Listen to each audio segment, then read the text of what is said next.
जय श्री कृष्णा भक्तों, जय जय राधे। बोलो श्री कृष्ण भगवान की जय, बाकी बिहारी लाल की जय। भक्तों, एक बार एक संत महात्मा बैठे हुए थे और कथा चल रही थी।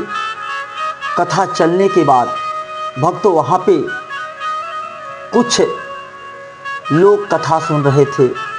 जब 9 दिन कथा पूरी होती है तो सबसे बोलते हैं कि बताओ कुछ तो आप लोग दान पुण्य तो कर दो, क्योंकि जहाँ भगवान की कथा सुनने पे कुछ दान जरूर करना चाहिए। दान पुण्य जरूर होता है, कुछ कर दो। तो लोग कुछ कर दो तो लोग क्या करते हैं, कहते हैं कि ना तो नहीं कुछ दान पुण्य कर रहे तो अपने कुछ ना कुछ बुराई को खत्म कर दो।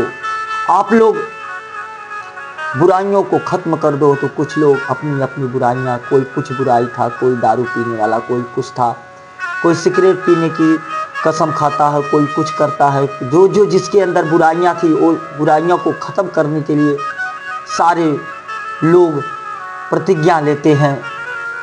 उस जो वक्ता कह रहे थे उनसे।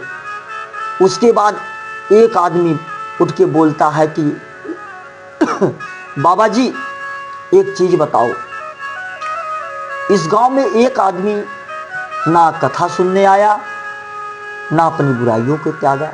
तो बोला ठीक है। वो सेठ था गांव का, उसने नहीं आया। बोलो ठीक है, चले जाओ, उस सेठ से बोल दो तुम्हें वक्ता जी बुला रहे हैं, गुरु जी बुला रहे हैं। तो बोले ठीक है। तो बड़े परेशान हुआ कि हमें भी जाना पड़ गया। ठीक है। तो उसने बड़ी मेहनत से गुरु जी से मिलने आया, गुरु जी से प्रणाम करता है। गुरु जी बोलते हैं आपने क्यों नहीं आए? तो उसने अपनी कुछ ना कुछ बताने लगा कि बड़ी व्यस्तता थी, इसलिए मैंने कथा सुनने नहीं आ पाया।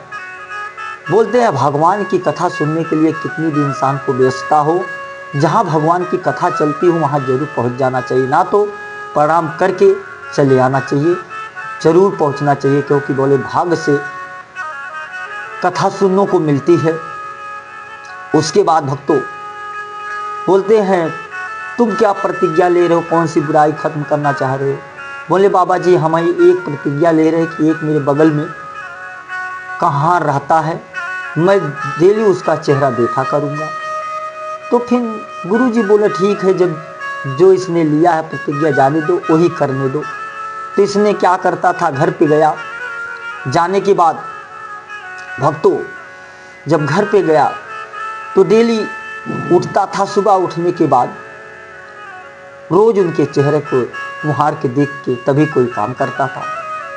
ऐसे करते करते 9-10 साल बीत जाते हैं और इसकी प्रतिज्ञा 10 साल तक ऐसा करता। एक दिन इसने एक रिश्तेदारी चला गया।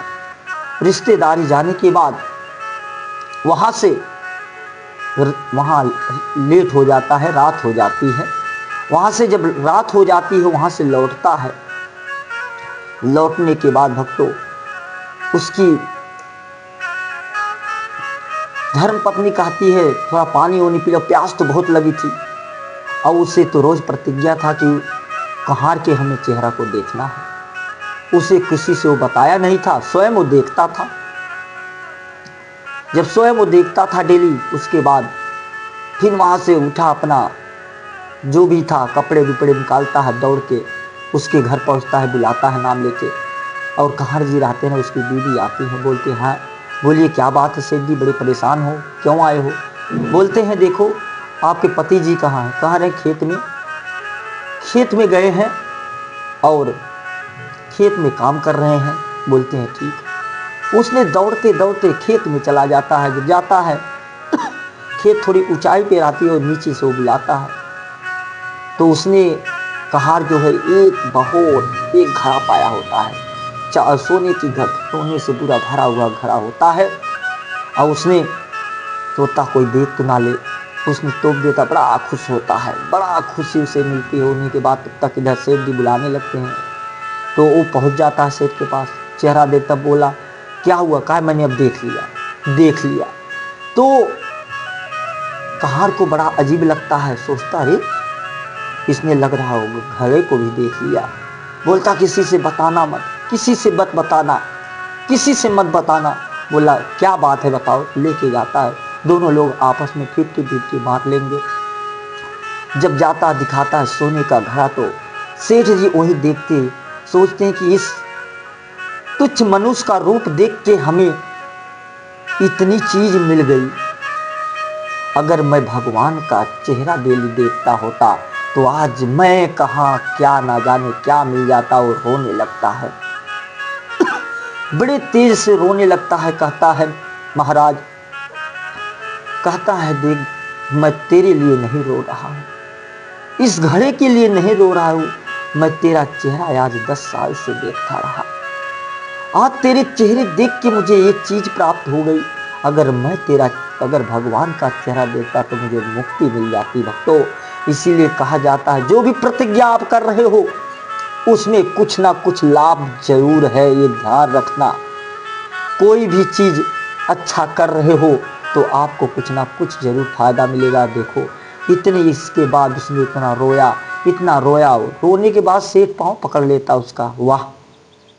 उसके बाद भक्तों यही तो जीवन है। उसके बाद दोनों आपस में घड़े बांट लेते। बोलता है नहीं, सेठ बोलता है मुझे नहीं चाहिए, अब मुझे भगवान की भक्ति के अलावा मुझे संसार का कोई नहीं चाहिए। मैं देख लिया कर्म से क्या मिलता है, कर्म प्रधान विश्व धन राखा, जो जैसा करे वैसा फल चाखा। भक्तों बोल दो राधे राधे, जय श्री कृष्णा, जय जय राधे, जय श्री कृष्णा।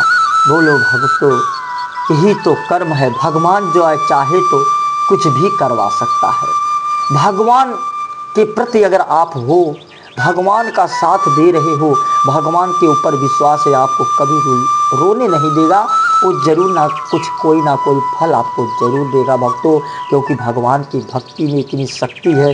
तो पहले भक्ति को करके देखो, कर्म जैसा करोगे फल जरूर मिलेगा, आज नहीं कल, लेकिन आपको परीक्षा देनी पड़ेगी, आपको त्याग करना पड़ेगा, आपको भगवान के लिए कष्ट उठाने पड़ेंगे, तब भगवान आपके साथ भी कुछ ना कुछ जरूर करेगा। भक्तों ये मानो अगर भगवान के साथ आप जुड़े हो ना, अगर भगवान के डेली आप पूजा पाठ भक्ति में लीन होना, तो भगवान आपको ऐसा बना देगा, ऐसा आपको भगवान बना देगा ना, तो आप सोच नहीं सकते, आप सोच नहीं पाओगे भगवान कहाँ से कहाँ हमको क्या कर दिया।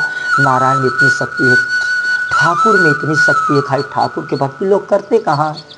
लोग तो भगवान को मजाक समझते हैं, कर्म को मजाक समझते हैं। अपने टाइम को ना बर्बाद करें, हर वक्त अपने टाइम की अच्छी जगह लगाएं, और अच्छी जगह जब अपने टाइम को यूज करोगे, टाइम में आपको ही टाइम आपको महान बनाएगा। यही समय आपको अच्छा महान बनाएगा, ध्यान रखना।